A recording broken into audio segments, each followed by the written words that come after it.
पति ब्रह्मचारी।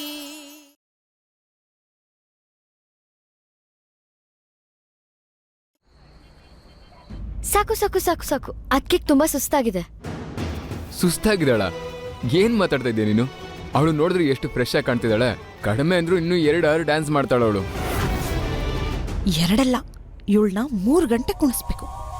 ಅವಾಗ ಗೊತ್ತಾಗತ್ತೆ ಸೊಂಟ ನೋವು ಅಂದ್ರೆ ಏನು ಅಂತ. ಕೆಲಸ ಮಾಡಿಸಿ ಮಾಡಿಸಿ ನನ್ನ ಸೊಂಟ ಎಲ್ಲ ನೋವು ಮಾಡಿಸ್ಬಿಟ್ಲು.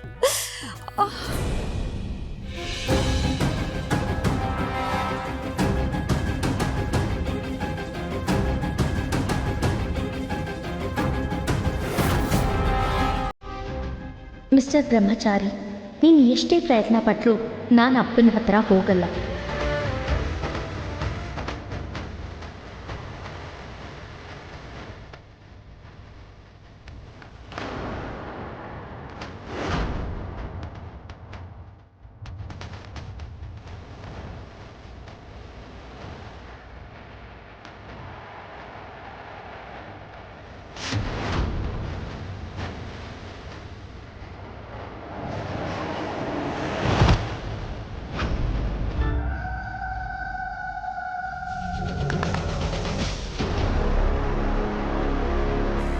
ಹಸಿವು ಕಷ್ಟ ಅನ್ನೋದು ಬಂದರೆ ಒಳ್ಳೂನು ಕೂಡ ಕೆಟ್ಟನಾಗಿ ಬದಲಾಗ್ತಾನೆ. ಅದೇ ರೀತಿ ಇವಾಗ ಇವಳು ಕೂಡ ಖಂಡಿತ ಅವಳ ಮನೆಗೆ ವಾಪಸ್ ಹೊರಟೋಗ್ತಾಳೆ.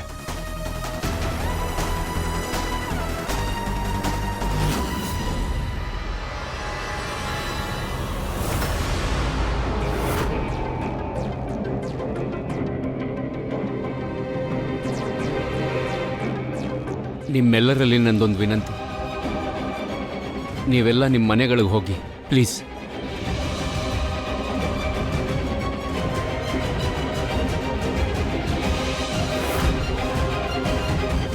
ಇನ್ನೂ ಎಷ್ಟು ಕೀಳ್ಬಾಡ್ಬೇಕು ಅಂತಿದ್ಯಾ ಈ ಮನೆ ಮರ್ಯಾದೆನಾ ನೀನು? ಕಡೆಗೆ ಪೊಲೀಸ್ನವರು ಬಂದು ಹೋಗೋಗ ಆಯ್ತಲ್ಲ ಈ ಮನೆಗೆ, ಆಗ್ಲೂ ಸಮಾಧಾನ ಆಗ್ಲಿಲ್ವಾ ನಿಂಗೆ? ಮನೆ ಮರ್ಯಾದೆನ ಕಳಿಯೋದಕ್ಕೆ ಇಡೀ ವಟಾರದವ್ರನ್ನೆಲ್ಲ ಸೇರ್ಸ್ಬೇಕಾಗಿತ್ತ ನೀನು? ಹೊಡೆದಾಟ, ಬಡದಾಟ, ಗೂಂಡಾಗಿರಿ ಇದೆಲ್ಲ ಆಗೋಯ್ತು. ಇದೊಂದಿತ್ತು ಅಷ್ಟೇ. ಈ ಮನೆ ಸೊಸೆ ಮಾನ ಮರ್ಯಾದೆ ಕಳಿಬೇಕಾಗಿತ್ತು ನಿಂಗೆ. ಎಷ್ಟೋ ಧೈರ್ಯ ನಿಂಗೆ? ಎಷ್ಟೋ ಧೈರ್ಯ ಹೇಳೋ, ಎಷ್ಟೋ ಧೈರ್ಯ ನಿಂಗೆ? ನೋವಾಗುತ್ತೆ ಚಿಕ್ಕಪ್ಪ, ಪ್ಲೀಸ್ ಚಿಕ್ಕಪ್ಪ, ಹೊಡಿಬೇಡಿ ಚಿಕ್ಕಪ್ಪ. ಸರಿ ದೂರ. ನ್ಯಾಯವಾಗಿ ಇವನ್ನ ತಡಿಬೇಕಾಗಿತ್ತು. ಮನೆಗೆ ಬಂದಿರೋ ಸೊಸೆ ಮರ್ಯಾದೆನ ಜನರ ಮುಂದೆ ತೆಗಿತಾ ಇದ್ದಾನೆ. ಹುಷಾರ್, ಯಾರಾದ್ರೂ ಮಧ್ಯ ಬಂದ್ರೆ, ಇವತ್ಯಾರಾದ್ರೂ ಮಧ್ಯ ಬಂದ್ರೆ ನನ್ನ ಹೆಣ ನೋಡ್ಬೇಕಾಗುತ್ತೆ. ನಮ್ಮ ಮಧ್ಯೆ ಯಾರು ಬರಬಾರ್ದು.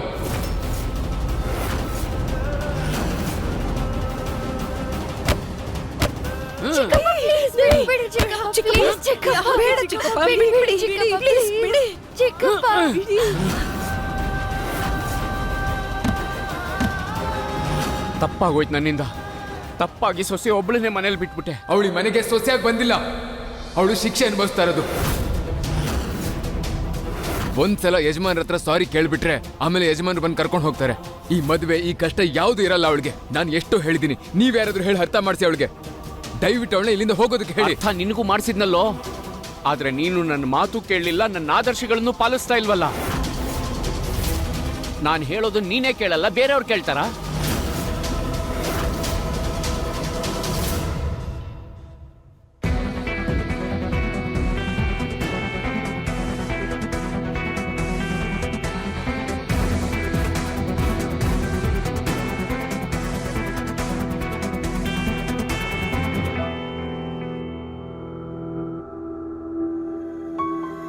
ಇವಳನ್ನ ನೋಡ್ಕೊಳ್ಳಿ.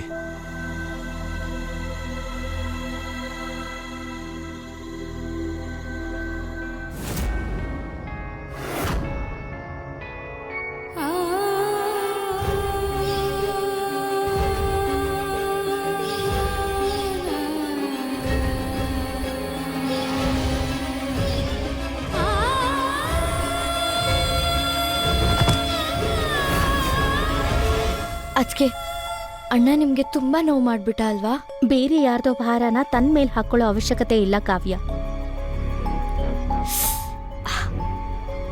ಕಾವ್ಯ, ಏನಾಯ್ತು? ಇಲ್ಲ ಇಲ್ಲ, ಏನೂ ಇಲ್ಲ. ಕಾವ್ಯ, ಬಾ, ಬೆಡ್ ಮೇಲೆ ಕೂತ್ಕೋ. ಕೂತ್ಕೋ, ಬಾ ಬಾ, ಇಲ್ಲಿ ಕೂತ್ಕೋ. ಕಾಲ್ ತೋರ್ಸು.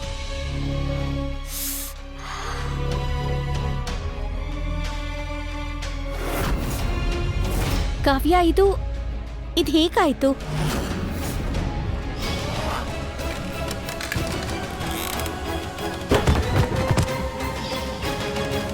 ಗೊತ್ತಾಗ್ಲಿಲ್ಲ, ಹೆಂಗೋ ಕೆಲಸ ಮಾಡ್ತಾ ಆಗಿರ್ಬೋದು.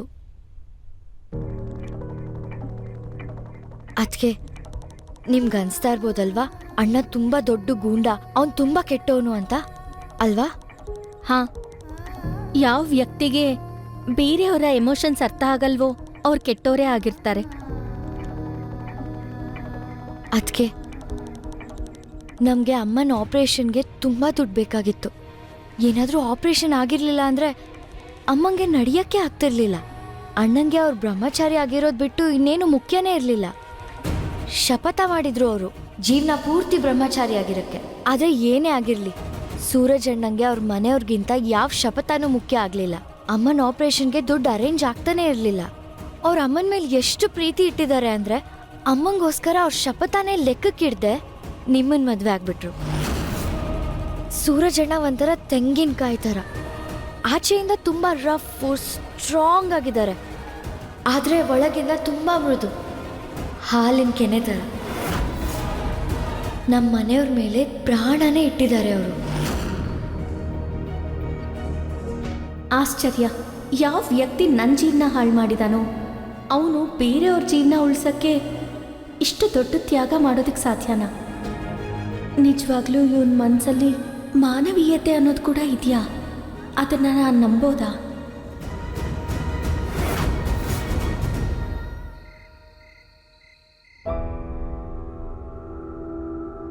ನಿಂತ್ಕೋ.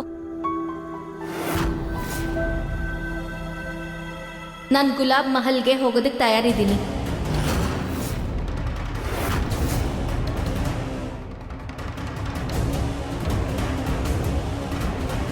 ನಾನು ಅಪ್ಪನ ಹತ್ರ ಕ್ಷಮೆ ಕೇಳೋದಕ್ಕೆ ತಯಾರಿದ್ದೀನಿ.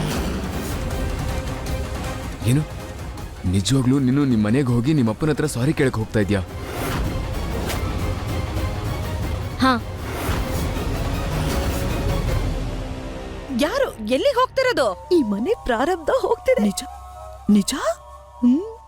ಈಶಾ, ನಿಜವಾಗ್ಲೂ ನೀನ್ ನಿಮ್ಮ ಅಪ್ಪನ ಮನೆಗೆ ವಾಪಸ್ ಹೋಗ್ಬೇಕು ಅಂತಿದ್ಯಾ? ಹಠದಲ್ಲಿ ಸರಿ ಯಾವುದು ತಪ್ಪು ಯಾವುದು ಅಂತ ಯೋಚನೆ ಮಾಡೋದಕ್ಕಿಂತ ನಮ್ಮ ಹಠ ಬೇರೆಯವ್ರಿಗೆ ತೊಂದರೆ ಕೊಡಬಾರ್ದಷ್ಟೇ. ನಾನು ಹೋದ್ರೇನೆ ಎಲ್ಲರಿಗೂ ಒಳ್ಳೇದಾಗದು. ಮತ್ತೆ ನಾನಿಲ್ಲಿ ಒಬ್ಬ ಗೂಂಡನ ಹೆಂಡತಿಯಾಗಿ ಇರೋದಕ್ಕಾಗಲ್ಲ.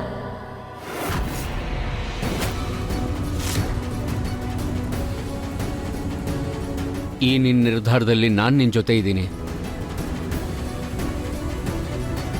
ಈ ಮನೇಲಿ ಇವ್ರಿಗೆ ಎಷ್ಟು ಹಕ್ಕಿದೆ ಅಷ್ಟೇ ಹಕ್ಕು ನಿನಗೂ ಇದೆ. ಇಷ್ಟಂತೂ ಹೇಳಬಲ್ಲೆ, ನಿನ್ನ ಈ ಹೋರಾಟದಲ್ಲಿ ನಾನಂತೂ ನಿನ್ನ ಜೊತೆಗಿರ್ತೀನಿ.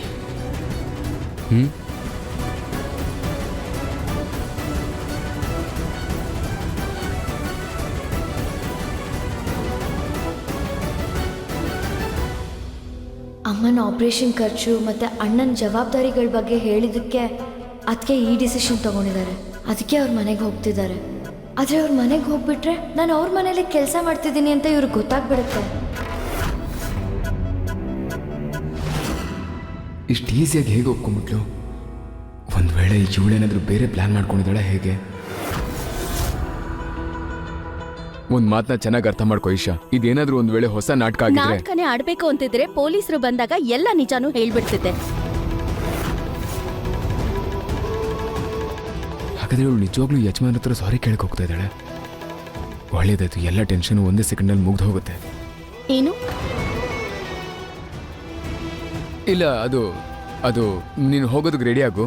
ನಾನು ಯಜಮಾನ್ರಿಗೆ ಫೋನ್ ಮಾಡಿ ನೀನು ಗುಲಾಬ್ ಮಹಲ್ಗೆ ಬರೋಕ್ಕೆ ರೆಡಿ ಇದೆಯಾ ಅಂತ ಹೇಳ್ಬಿಡ್ತೀನಿ. ನೀನು ಹೋಗು. ನಿಂತ್ಕೋ.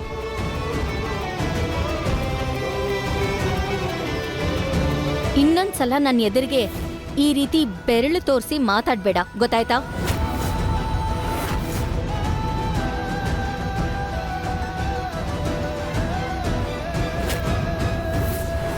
ಯಜಮಾನ್ರೆ, ಈಶಾನ ನನ್ನ ಜೊತೆ ಕರ್ಕೊಂಡು ಬರ್ತಾ ಇದ್ದೀನಿ. ನಿಮ್ಮ ಹತ್ರ ಸಾರಿ ಕೇಳೋದಕ್ಕೆ ಒಪ್ಕೊಂಡಿದ್ದಾಳೆ ಅವಳು.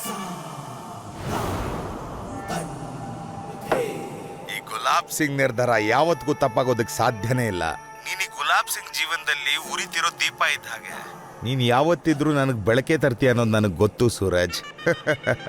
ತುಂಬಾ ದಿನ ಆದ್ಮೇಲೆ ಗುಲಾಬ್ ಸಿಂಗ್ ಇಷ್ಟು ಖುಷಿಯಾಗಿದೆ ಸೂರಜ್. ಕೇಳೋ, ನಿನಗೇನ್ ಬೇಕೋ ಕೇಳೋ, ಇವತ್ತು ನಿನಗೆಲ್ಲ ಸಿಗತ್ತೆ ಸೂರಜ್, ಕೇಳು. ನಿಮ್ಮ ಆಶೀರ್ವಾದ ಯಾವಾಗ್ಲೂ ನನ್ನ ಮೇಲಿದ್ರೆ ಸಾಕು. ಅದನ್ನ ಬಿಟ್ಟು ಬೇರೆ ಏನ್ ಬೇಕು ಹೇಳಿ. ಇನ್ ಸ್ವಲ್ಪ ಹೊತ್ತಲ್ಲೇ ಇಶಾನ್ ಕರ್ಕೊಂಡು ನಿಮ್ ಬಂಗ್ಲೆಗೆ ಬರ್ತೀನಿ.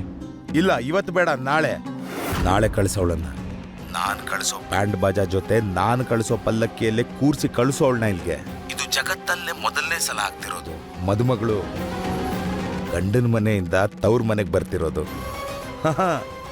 ಊರೇ ಇದನ್ನ ಬಾಯ್ ಬಿಟ್ಕೊಂಡು ನೋಡ್ತಾ ಇರ್ಬೇಕು. ಎಲ್ರಿಗೂ ಗೊತ್ತಾಗ್ಲಿ, ಈ ಗುಲಾಬ್ ಸಿಂಗ್ ಅವನ ವಿರುದ್ಧ ಧ್ವನಿ ಎತ್ತೋರ್ನ ಹೊಸ್ಕ್ ಹಾಕೋಕೆ ಯಾವ ಮಟ್ಟಕ್ಕೂ ಬೇಕಾದ್ರೆ ಹೋಗ್ತಾನೆ ಅಂತ. ಇಶಾ ವಾಪಸ್ ಬರೋದು ನನ್ನ ವಿಜಯದ ಹಾದಿಯ ಮೊದಲನೇ ಹೆಜ್ಜೆ.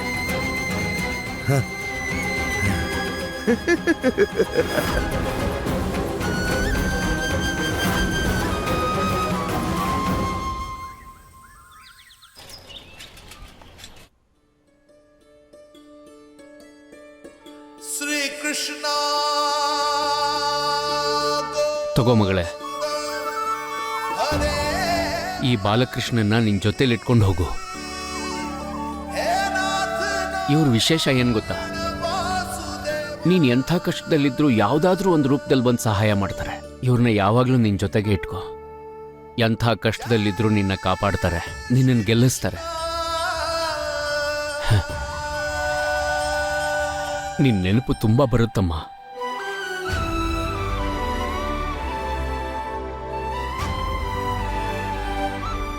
ಅಯ್ಯೋ ಇಲ್ಲ, ಬೇಡ, ಹೇಳಮ್ಮ. ನನಗೂ ನೀವು ತುಂಬ ನೆನಪಾಗ್ತೀರಾ. ನಾನು ನಿಮಗೆ ಆಗಾಗ ಫೋನ್ ಮಾಡ್ಬೋದಾ? ಯಾವಾಗ ಬೇಕಾದರೂ ನಿನ್ನ ಮನ್ಸಾದಾಗ ನನಗೂ ಸಂತೋಷ ಆಗುತ್ತೆ.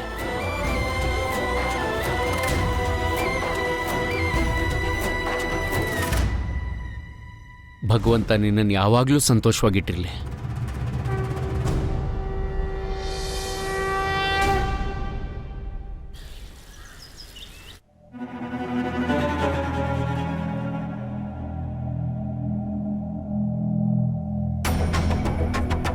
ಯಾರಿಗೋಸ್ಕರ ಪಲ್ಲಕ್ಕಿ? ಏನಕ್ಕೆ ಅಲಂಕಾರ ಮಾಡಿಸಿದ್ಯಾ? ಚುಕ್ಕಿ, ಸಂತೋಷ ಪಡೋ ಸಮಯದಲ್ಲಿ ಪ್ರಶ್ನೆ ಕೇಳಲ್ಲ ಅಮ್ಮ, ಬಾಯಿ ಸಿಹಿ ಮಾಡ್ಕೊಳ್ತಾರೆ. ತಗೋ. ಖುಷಿನಾ? ಯಾವ ಖುಷಿಗಪ್ಪ? ಇಶಾ ಮನೆಗೆ ವಾಪಸ್ ಬರ್ತಾ ಇರೋ ಸಂತೋಷ. ನಿಜಾನಾ ಅಪ್ಪ?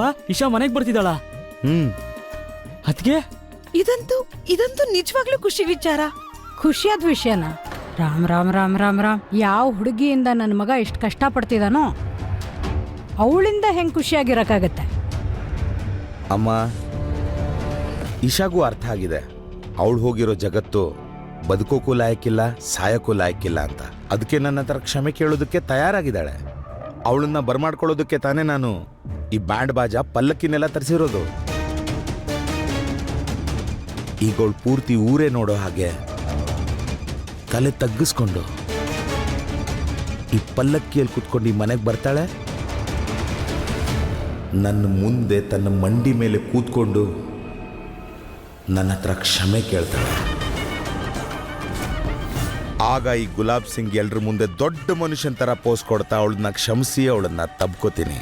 ಇದೇ ಗುಲಾಬ್ ಸಿಂಗನ ಅತಿ ದೊಡ್ಡ ಗೆಲುವು. ಇಶಾ ಹೇಗಾದ್ರೂ ಮನೆಗೆ ವಾಪಸ್ ಬರಲಿ. ಅರೆ ಎದ್ದೇಳ್ರಪ್ಪ, ಬೇಗ ಈ ಪಲ್ಲಕ್ಕಿ ಎತ್ಕೊಂಡು ಈಶಾನ ನನ್ನ ಹತ್ರ ಕರ್ಕೊಂಡು ಬನ್ನಿ, ಹೊರಡಿ.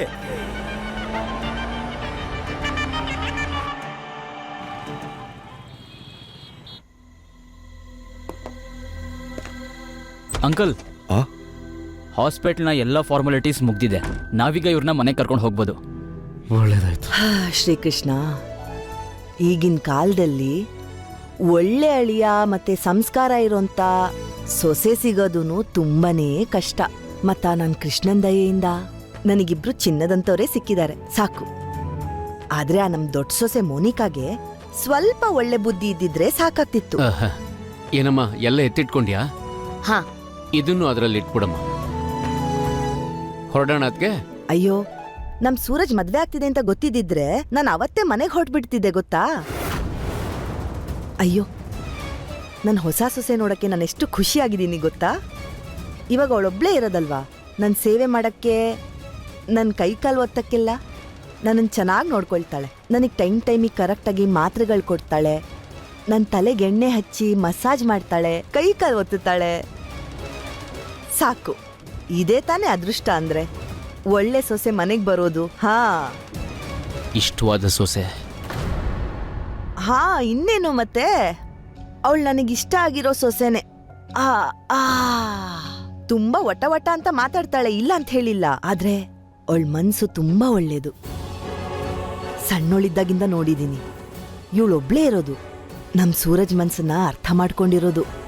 ನೀವೇ ನೋಡ್ತೀರಿ ಭಾವ, ಈ ಮದ್ವೆಯಿಂದ ನಮ್ ಸೂರಜ್ ಬ್ರಹ್ಮಚರ್ಯನ ಮುರಿತಾನೆ. ಇದೇ ಮದ್ವೆ ಅವನ ಹಣೆ ಬರನ ಬದಲಾಯಿಸುತ್ತೆ, ನೀವು ನೋಡ್ತಾ ಇರಿ.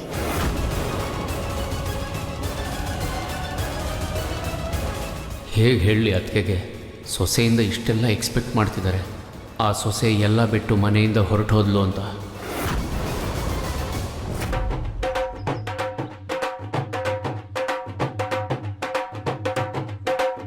ಏಯ್ ಬಂಟಿ, ಅವ್ರನ್ನ ಕರಿ.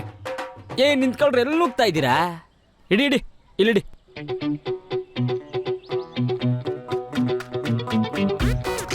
ಅರೆ ರಿಯನ್ ಸಂಬಂಧ ಅವತ್ತೇ ಮುರಿದೋಗಿತ್ತಲ್ವಾ, ಮತ್ತೆ ಈ ಡೋಲಿ ಬ್ಯಾಂಡ್ ಬಜಾ ಎಲ್ಲ ಏನಕ್ಕೆ? ದಯವಿಟ್ಟು ನೀವೆಲ್ಲ ಹೋಗಿ ನಿಮ್ ಕೆಲಸ ನೋಡ್ಕೊಳ್ಳಿ. ಹೋಗಿ. ಒಳ್ಳೆ ಹುಚ್ಚರು ಎಲ್ರು.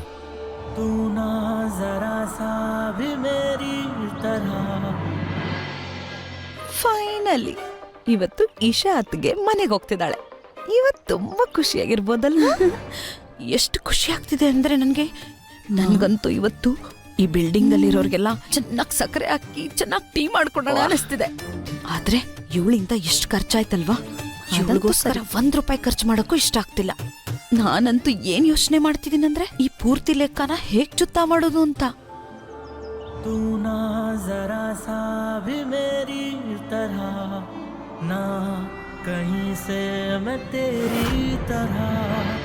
ಈಶಾತ್ಕೇನೋ ಮನೆಗೆ ಹೋಗ್ತಿದ್ದಾರೆ.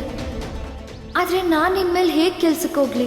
ನಾನಲ್ಲಿ ಹೋದಾಗ ಇವ್ರು ನನ್ನ ನೋಡಿ ಮನೇಲಿ ಹೇಳ್ಬಿಟ್ರೆ ಅಪ್ಪ ಅಮ್ಮಂಗೆ ನನ್ನ ಮೇಲೆ ತುಂಬಾ ಬೇಜಾರಾಗ್ಬಿಡುತ್ತೆ. ಹುಷಾರಾಗಿರಿ, ಟೈಮ್ ಟು ಟೈಮ್ ಆಯಿಂಟ್ಮೆಂಟ್ ಹಚ್ಕೊಳ್ಳಿ. ನೀನು ಕೂಡ.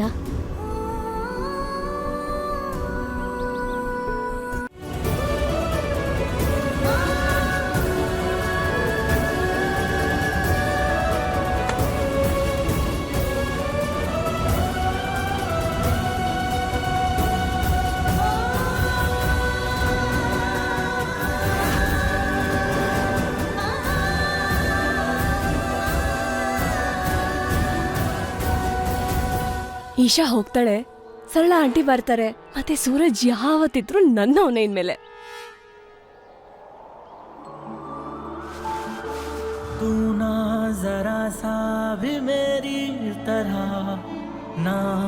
कहीं से मैं तेरी तरह मिलके भी दोनों हैं अजनबी. कैसी है ये दास्तां, ये दास्तां.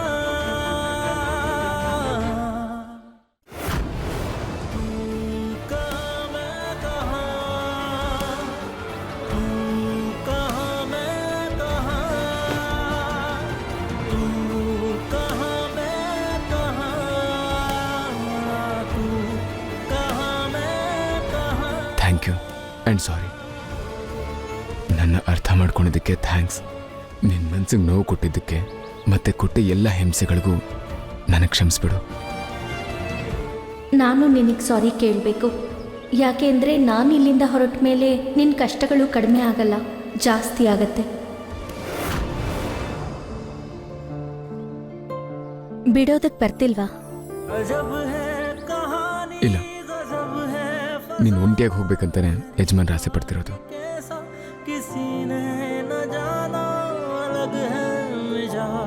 एक दूजे से पर चल रहा कारवां, ये कारवां.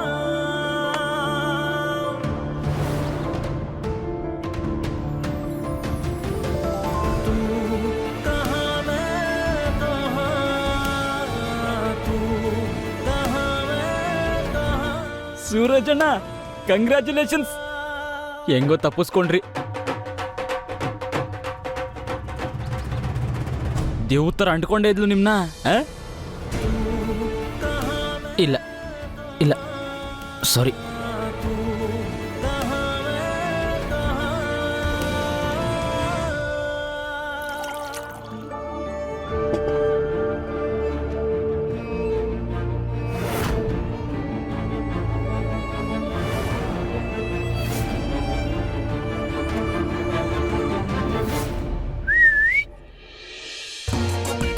ಹೇ ಅಣ್ಣ, ಏನ್ ಯೋಚನೆ ಮಾಡ್ತಿದ್ಯಾ? ನಾನೊಂದ್ ಮಾತ್ ಹೇಳ, ಈಶಾ ಅತ್ಗೆ ತುಂಬಾ ದೂರ ಏನ್ ಹೋಗಿರಲ್ಲ. ಫೋನ್ ಮಾಡಿ ವಾಪಸ್ ಕರ್ಸ್ಕೊಂಬಿಡು. ಒಂದ್ ವೇಳೆ ನೀನ್ ಅವಳನ್ನ ಮಿಸ್ ಮಾಡ್ಕೊತಾ ಇದ್ರೆ ನೀನು ಅವಳ ಜೊತೆ ಹೋಗ್ತಾ ಇರು. ಸುಮ್ನೆ ಇದೆಲ್ಲ ಮಾತಾಡ್ಬೇಡ. ಓಕೆ. ಈಶಾ ಸರಿಯಾದ ಟೈಮ್ಗೆ ನಮ್ಮ ಮನೆಯಿಂದ ಆಚೆ ಹೋದ್ಲು. ಯಾಕಂದ್ರೆ ತಾಯಿಯಮ್ಮ ಹಾಸ್ಪಿಟಲಿಂದ ಯಾವ ಟೈಮಿಗೆ ಬೇಕಾದ್ರೆ ಇಲ್ಲಿ ಬರ್ಬೋದು.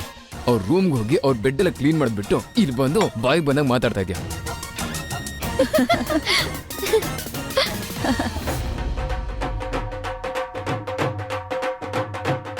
ನನ್ನ ಮಗನಿಗೆ ಎಷ್ಟೊಳ್ಳೆ ಮನಸ್ಸು. ಯಾವ ಹುಡುಗಿ ನನ್ನ ಮಗನಿಗೆ ದ್ರೋಹ ಮಾಡಿದ್ಲೋ ಅವಳನ್ನ ಕ್ಷಮಿಸಿ ಮನೆಗೆ ಕರೆಸ್ಕೊತಿದ್ದಾನೆ. ಹಾ, ಇಳಿಸಿ ಇಳಿಸಿ, ಕೆಳಗಿಳಿಸಿ. ಈಶಾ, ಖುಷ್ಬು, ಈಶಾಗ ಆರ್ತಿ ನಾನೇ ಮಾಡ್ತೀನಿ. ಅವಳು ಸೋತಿರೋ ಮುಖ ನೋಡೋ ಮೊಟ್ಟ ಮೊದಲ ಹಕ್ಕು ನಂದೇ.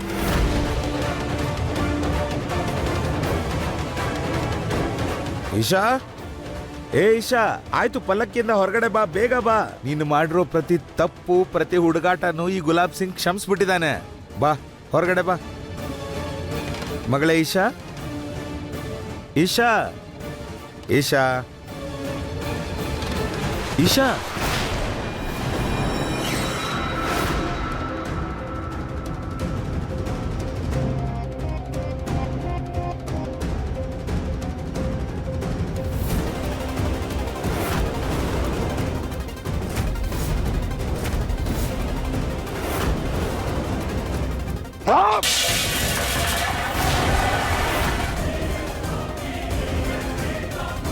ಈಶಾ ಎಲ್ಲಿದ್ದಾಳೆ? ಎಲ್ಲಿದ್ದಾಳೆ ಈಶಾ?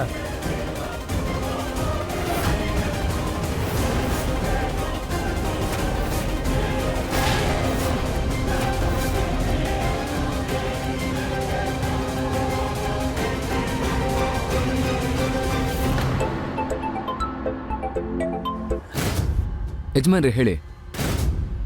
ಈಶಾ ಎಲ್ಲಿದ್ದಾಳೆ? ಇನ್ನೂ ಪಲ್ಲಕ್ಕಿ ಅಲ್ಲಿಗೆ ಬಂದಿಲ್ವ ಯಜಮಾನ್ರೆ? ಖಾಲಿ ಪಲ್ಲಕ್ಕಿ ಬಂದಿದೆ ಇಲ್ಲಿ, ಈಶಾ ಇಲ್ಲ ಇದರಲ್ಲಿ. ಏನ್ ಹೇಳ್ತಾ ಇದೀರ ಯಜಮಾನ್ರೆ? ಖಾಲಿ ಪಲ್ಲಕ್ಕಿನ? ನಿನ್ ಕೇಳಿಸಿದ್ದನ್ನೇ ಹೇಳಿದ್ದು. ಅವಳು ಜವಾಬ್ದಾರಿ ನಿನಗೆ ಕೊಟ್ಟಿದ್ದೆ. ಎಲ್ಲಿದ್ದಾಳೆ ಅವಳು?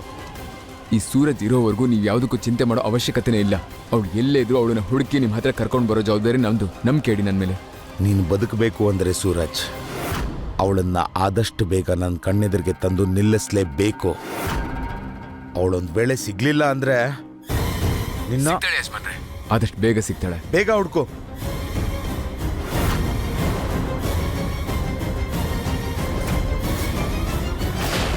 ಬಿಡೋದಕ್ ಬರ್ತಿಲ್ವಾ? ಇಲ್ಲ, ಆ ಮುಖವಾಡದ ಹಿಂದೆ ಇನ್ನೊಂದೆಷ್ಟು ಮುಖವಾಡ ಇದೆಯೋ ಯಾರಿಗೂ ಗೊತ್ತು. ನೀನು ನನಗೆ ದ್ರೋಹ ಮಾಡಿದ್ದು ಸ್ವಲ್ಪನೂ ಸರಿಯಿಲ್ಲ ಈಶಾ, ಸ್ವಲ್ಪನೂ ಸರಿಯಿಲ್ಲ.